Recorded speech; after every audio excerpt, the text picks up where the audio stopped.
arise to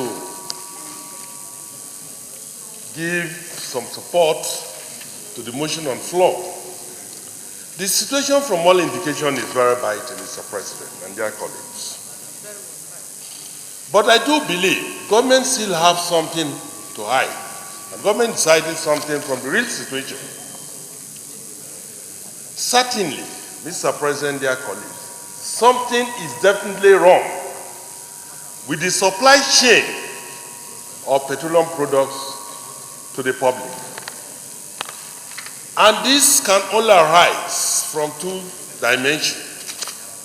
Mr. President, is either the production from our refinery is low or the export situation, bearing in mind that a greater part of these products being utilized is coming from outside, is either low.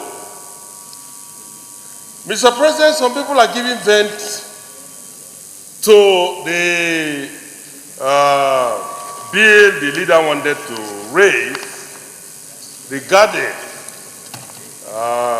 the fuel subsidy payment.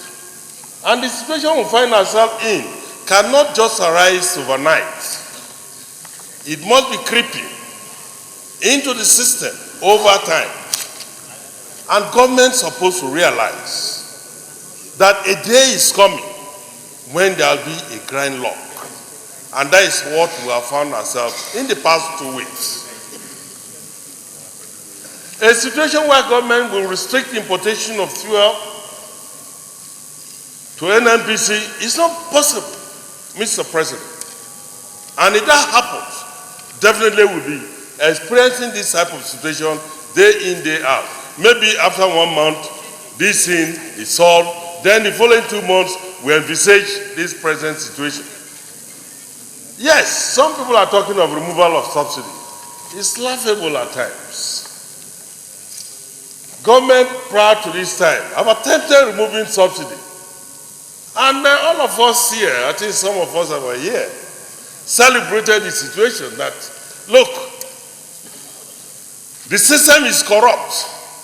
And if these corrupt areas are blocked, subsidy itself is good because government owes some social responsibility to our citizenry. So if government is now coming to clamor for removal of subsidy, at times it's laughable. Nigerians require the impact of government. And subsidy of petroleum product is one area that touches every citizen of this country. I mean, that debate is for another day. When people are ready to come with that sort of debate, we will put heads together and know which area either of us belong to. But I think what is on ground is for government to know, to go into details. It's for the petroleum minister. In fact, Mr. President, you will realize that during the screening of ministerial appointees, we are told on this floor that our refineries have been fixed. If our refineries have been fixed, then it goes to support the idea that more products will be made available to Nigerians. But just a month after, we are faced with this issue of fuel scarcity, scarce fuel scarcity. When my colleague Senator Shafa mentioned that Lagos is affected badly, I became so worried. In that Lagos is the source from where these products creep into this country. And if Lagos is affected, then my fear is that the products are not just there. So, Mr. President, dear colleague, I think my own simple suggestion is that the petroleum minister should tell us the basic truth, whether there is real supply into the system. Because the petroleum tankers are not on strike. Minister of State. No, whether minister is a minister. Go ahead. So, my position is that the petroleum minister should tell us point blank what has happened to the supply chain,